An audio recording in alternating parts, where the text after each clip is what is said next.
Picture this: an entire English colony, more than 100 men, women, and children, vanishes without a trace. No bodies, no signs of a struggle, just one single cryptic word carved into a tree, CROATOAN. To this day, it remains one of America's oldest and most chilling unsolved mysteries. It all started in 1587. A group of English settlers, full of hope, arrived on Roanoke Island, off the coast of modern-day North Carolina. Their dream was to establish the first permanent English settlement in the New World. But this dream quickly soured. Food supplies dwindled, and their relationship with the local tribes, which started with cautious curiosity, began to break down. The colony grew desperate. Their governor, John White, made the tough decision to sail back to England for more supplies and reinforcements. He promised to return quickly, expecting the journey to take just a few months. But fate had other plans. A massive war broke out between England and Spain, and every available ship was seized for the war effort. John White was stranded, unable to return to his family and his colony. It took him 3 long, agonizing years to finally get back. When he landed on Roanoke in 1590, he was met with an eerie, deafening silence. The entire settlement was gone. But it wasn't destroyed. The houses had been carefully dismantled, not burned or torn down in a fight.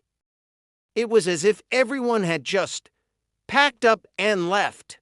There were no signs of a battle, no skeletons, no graves. The only clue left behind was that one word, CROATOAN, carved into a wooden post. Another carving, crow, was found on a nearby tree. White's first thought was relief. CROATOAN was the name of a nearby island, now called Hatteras Island, and also the name of the friendly Native American tribe that lived there. He believed the colonists had moved there, as they had discussed it as a contingency plan. Before he left, he had told them to carve a Maltese cross if they were forced to leave in distress. There was no cross. This seemed like a good sign. But his relief was short-lived. A powerful storm was brewing, and his crew refused to risk sailing to CROATOAN Island to investigate. Heartbroken, and with his supplies running low, White was forced to sail back to England, never to see his daughter or his granddaughter. Virginia Dare, the first English child born in the Americas ever again. And just like that, the lost colony of Roanoke faded into history, becoming the stuff of legend. For centuries, historians, archaeologists, and amateur sleuths have tried to piece together what happened. The theories are endless, and each one seems to raise more questions than it answers.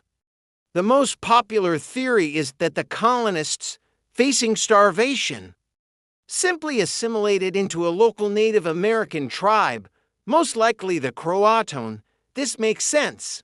They were neighbors, and there's evidence of friendly relations. Oral histories from some tribes speak of ancestors with light skin and the ability to read books. For a long time, this was just folklore. But recently, archaeologists have found English pottery and other European artifacts on Hatteras Island, mixed in with Native American artifacts. It's compelling evidence, but the artifacts date to a slightly later period. Did they integrate peacefully, or were they captives? Did they all go, or just a few survivors?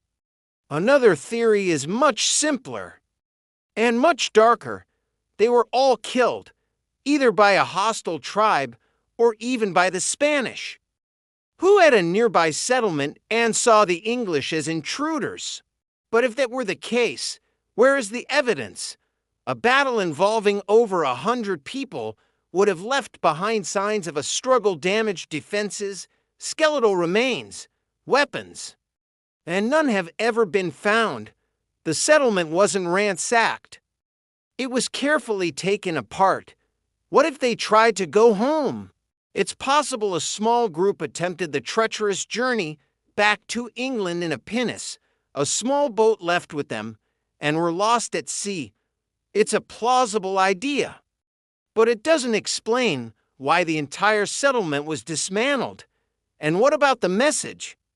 CROATOAN, it points away from the ocean, toward another island. Then there's Mother Nature. A devastating hurricane could have wiped out the colony, washing everything and everyone away. The Outer Banks are notorious for violent storms. This would explain the lack of bodies and the dismantled houses, which could have been taken down in preparation for the storm. But again, why the carving? Why would they take the time to leave a clue if they were facing imminent destruction? Each theory feels like a piece of a puzzle, but none of them fit together perfectly. If they merged with a tribe, why did they disappear from the historical record? If they were attacked, where are the bodies? If they sailed away, why leave a clue pointing esfuerzos? The mystery of Roanoke is so captivating because it's a story without an ending. It's a historical ghost story, frozen in time. The colonists didn't just vanish from the island, they vanished from history, leaving us with a whisper of their fate carved into wood.